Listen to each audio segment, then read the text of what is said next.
Dans ma vidéo d'hier, je vous donnais les prédictions qui ont été faites par certains spécialistes et acteurs du marché. Si je ne me place pas au même niveau qu'eux, j'ai passé énormément d'heures sur les dernières années à écumer les projets et suivre l'actualité crypto. Dans la vidéo du jour, je propose donc de mettre à profit cette expérience pour étudier ce qu'il pourrait se passer sur le marché crypto durant l'année à venir. J'ai divisé cette étude en 6 prédictions différentes, qui pourraient être à mon sens les tendances de l'année 2022. Dans les grandes lignes, l'adoption devrait continuer à augmenter grâce au secteur de la DeFi et du Metaverse qui sont les moteurs actuels du marché. Malgré tout, le bear market est annoncé et la période pourrait s'avérer compliquée sur le plan financier. Bonjour et bienvenue sur Cryptomania. Si vous voulez en apprendre plus sur les crypto-monnaies, vous êtes au bon endroit. En vous abonnant, vous découvrirez des présentations de projets, retours sur l'actualité et analyse de mes méthodes d'investissement. L'un des événements, si ce n'est l'événement le plus attendu pour l'année 2022, c'est l'arrivée d'Ethereum 2.0. Plus précisément, c'est la fusion de la blockchain Ethereum avec la blockchain Ethereum 2.0 qui devrait avoir lieu en mars 2022. C'est Tim Beiko, le développeur en charge de coordonner la transition vers Ethereum 2.0 qui a fait cette annonce. Cette fusion des deux blockchains va permettre à Ethereum de passer du minage avec Ethereum qui était en proof of work au stacking avec Ethereum 2.0 en proof of stake. Cette transition a plusieurs intérêts. Avec la disparition du minage, c'est l'impact écologique de la blockchain Ethereum qui sera grandement réduit. Mais surtout, la blockchain fonctionnera désormais à une plus grande échelle avec des coûts moindres et une vitesse de transaction bien plus élevée. Les performances seront multipliées par 5000, puisqu'alors qu'Ethereum peut gérer une vingtaine de transactions par seconde, c'est jusque 100 000 transactions qui pourront être gérées sur Ethereum 2.0 chaque seconde. À titre de comparaison, ces 100 000 transactions par seconde excèdent les besoins du réseau Visa, qui ne gère que rarement plus de 2000 transactions par seconde. Si je devais me positionner à propos de la période à laquelle sera véritablement lancé Ethereum 2.0, je dirais que ce lancement aura lieu vers la mi-2022. Ainsi, je ne pense pas que l'objectif de mars 2022 sera respecté. En effet, la problématique de la sécurité est au cœur des préoccupations des développeurs d'Ethereum, encore plus lors d'une transition aussi risquée que celle qui va s'opérer. Contrairement à d'autres blockchains comme Solana qui privilégient la scalabilité à la sécurité, sur Ethereum, la sécurité a toujours été l'enjeu central. Cette arrivée d'Ethereum 2.0 sera cruciale puisqu'elle permettra à deux secteurs de voir leur développement s'accélérer. Il s'agit de la DeFi et du Metaverse, tous deux axés sur Ethereum et limités par les frais exorbitants de la blockchain. Grâce à des frais réduits et une vitesse améliorée, les applications développées sur Ethereum pourront enfin accueillir des millions d'utilisateurs. À ce sujet, ma seconde prédiction se fait sur l'un des domaines les plus en vogue sur Ethereum. C'est même le secteur sur lequel ont été investis le plus de liquidités en 2021. Il s'agit de la DeFi, ou finance décentralisée. Avec l'arrivée de la DeFi sur les layers 1 les plus populaires, l'émergence de nouveaux protocoles et l'expansion continue d'Ethereum, c'est au total plus de 250 milliards qui sont investis sur les différents protocoles de la DeFi, toutes blockchains confondues.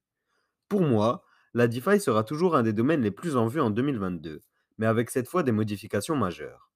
Alors qu'aujourd'hui on voit des clones émerger sur différentes blockchains, on peut parler par exemple d'Uniswap qui a été copié sur Polygon et Solana par exemple, donnant QuickSwap et Radium respectivement. Ces projets sans innovation ont porté la croissance du secteur l'année passée, notamment en profitant de la course au rendement. La principale modification qui affectera le secteur sera une nouvelle tendance. En effet, je pense que les projets émergents à l'avenir seront les projets apportant des solutions novatrices à des problèmes concrets. Cette tendance peut déjà s'observer sur les derniers mois. Par exemple, dans le top 10 des projets qui accueillent le plus de liquidités à l'heure actuelle, on compte Lido en cinquième position.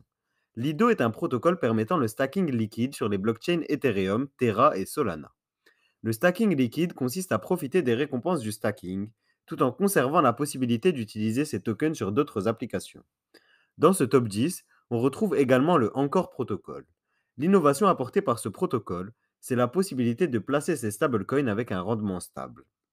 De manière générale, parmi les écosystèmes qui pourraient profiter de cette modification du secteur, on compte l'écosystème Terra, qui a un nombre réduit de protocoles mais qui apporte presque tous leur lot d'innovation. De manière générale, sur la DeFi, il faudra rechercher des projets prometteurs avec des innovations utiles. Passons maintenant à ma troisième prédiction. Celle-ci peut paraître osée, d'autant plus avec le contexte des derniers jours, les annonces de la Fed et la correction du Bitcoin. En effet, je pense que Bitcoin pourrait établir un nouvel ATH en 2022 à une condition. Cette condition est une condition sine qua non, c'est-à-dire que dans le cas où cela ne se passe pas, il sera presque impossible pour Bitcoin de s'établir à plus que ce qu'il a connu en 2021.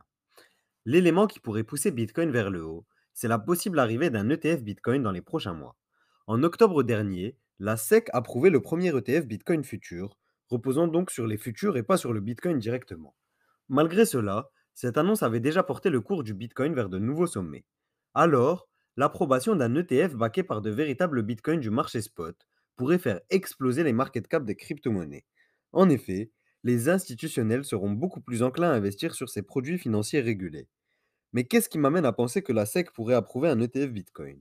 Plusieurs éléments. D'abord, la SEC a rejeté toutes les demandes d'ETF Bitcoin à l'exception de deux d'entre elles, celles déposées par Grayscale et Bitwise. Le fait de n'avoir pas refusé ces demandes pourrait ne pas être anodin. Parallèlement à cela, Gary Gensler, président de la SEC, a embauché un conseiller en crypto-monnaie. Ce conseiller, du nom de Corey Freyer, devrait travailler sur la mise en place d'un cadre législatif autour des cryptoactifs. C'est ce qui a été déclaré au moment de sa signature de contrat. Reste à voir si son travail consistera à aider le marché ou à travailler contre lui. La réponse concernant l'éventuelle approbation de ces deux ETF Bitcoin sera connue au plus tard début février. Dans le cas où un ETF Bitcoin est approuvé, on pourrait voir un nouvel ATH dans les mois qui suivent. Si l'approbation d'un ETF Bitcoin n'est pas certaine, ce qui est certain, c'est que la tendance autour des NFT, du Metaverse et du Play to Earn qui se sont dévoilés en 2021 vont s'accélérer à l'avenir. Si pendant un temps les NFT étaient des images digitales à l'intérêt purement artistique, ils trouvent aujourd'hui toute leur utilité. La technologie des NFT peut tout aussi bien servir à la commercialisation d'œuvres musicales qu'à l'émission d'items de collection sur un jeu vidéo ou encore à la tokenisation d'actifs du monde réel. Plus fort encore, le métaverse et les NFT permettent une adoption des deux côtés, du côté des institutions et du côté des utilisateurs. Par exemple, on a vu Adidas vendre pour 20 millions de dollars de NFT. Des géants du jeu vidéo entament également leur transition. Par exemple, le géant français Ubisoft a commencé à investir sur le développement de jeux vidéo en play to earn sur blockchain. On pourrait ainsi voir le premier Assassin's Creed sur ce format à l'avenir. Si je pense que la tendance du métaverse va s'accentuer, c'est parce qu'après la génération des réseaux sociaux, on est en train de voir émerger une nouvelle génération, celle du jeu vidéo avec des interactions sociales. Si bien que les spécialistes du domaine prédisent que les réseaux sociaux de demain seront directement intégrés dans les jeux vidéo les plus populaires. C'est la raison pour laquelle une entreprise comme Facebook, ou Meta devrais-je dire, investit 10 milliards de dollars par an sur cette technologie. Malgré la prise de position des géants, je pense que les projets crypto ont des atouts à faire valoir. Ils peuvent agir plus rapidement et passent plus facilement sous le contrôle des régulateurs. C'est pourquoi je pense que les expériences offertes par les projets décentralisés comme The Sandbox, Decentraland ou d'autres seront les plus poussées à l'avenir. À ce sujet, j'ai fait d'autres vidéos sur les projets métaverses et les projets Play to Earn les plus intéressants. Je vous invite à les regarder si ce n'est pas encore fait. Pour ce qui est des mauvaises nouvelles, 2022 ne devrait pas faire exception. En 2021, nous avons eu un aperçu du principal frein au développement des crypto-monnaies, les régulations. Le ban chinois montre à quel point les crypto-monnaies peuvent être vues d'un mauvais œil par les autorités. En effet, les crypto-monnaies affranchissent les utilisateurs sur le plan financier, leur permettant d'échapper au contrôle de l'État. Parmi les autorités dont on attend l'opinion sur les crypto-monnaies, on compte notamment les autorités américaines. En particulier, la SEC, autorité des marchés financiers, poursuit déjà le projet Ripple sur le plan juridique.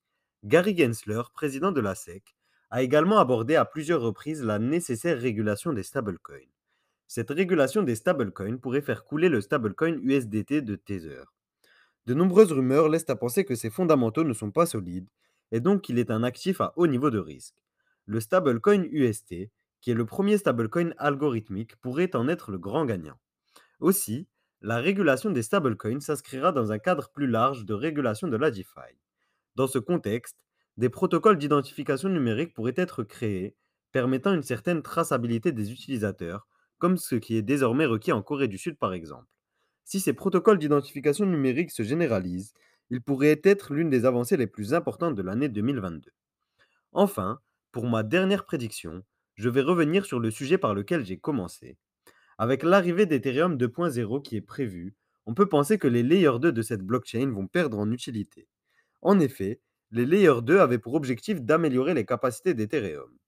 Cela dit, plutôt que de mettre fin au Layer 2, l'arrivée d'Ethereum 2.0 pourrait simplement accélérer un processus qui est déjà lancé, la spécialisation des Layer 2.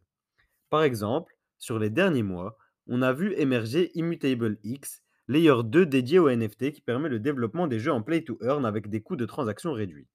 Le leader des Layer 2 à l'heure actuelle, c'est Polygon. Ce Layer 2 s'est spécialisé dans le domaine de la DeFi, même s'il accueille différents projets. Par exemple, il accueille le projet de métaverse The Sandbox qui a commencé à migrer très récemment vers Polygon. La politique agressive en termes de partenariat et d'investissement menée par l'équipe derrière le projet leur permet de conserver cette place de leader. Je vous avais présenté cette stratégie qui passe par l'investissement de milliards de dollars dans ma dernière vidéo YouTube sur Polygon. Pour les Layer 2, l'enjeu principal sur l'année à venir sera de réussir à s'installer dans un monde crypto qui est de plus en plus interconnecté. Ainsi, la compatibilité des Layer 2 avec non seulement Ethereum mais aussi d'autres blockchains sera l'une des prérogatives à leur succès à long terme. C'est tout pour mes prédictions pour l'année 2022. Si vous n'êtes pas d'accord avec une ou plusieurs d'entre elles, n'hésitez pas à me le dire en commentaire que l'on puisse en discuter. C'est justement avec ces débats que l'on peut affiner son point de vue et développer son esprit critique. Si vous voulez soutenir Cryptomania et découvrir mes investissements crypto, je vous invite à rejoindre le club by Cryptomania sur patreon.com/cryptomaniaclub, le lien est en description. En rejoignant le club, vous accédez à une vidéo par semaine exclusive au choix des abonnés, un live mensuel, une newsletter hebdomadaire, mais aussi l'accès à un groupe Discord et à mon wallet Objectif Million. C'est tout pour moi, je vous dis à demain pour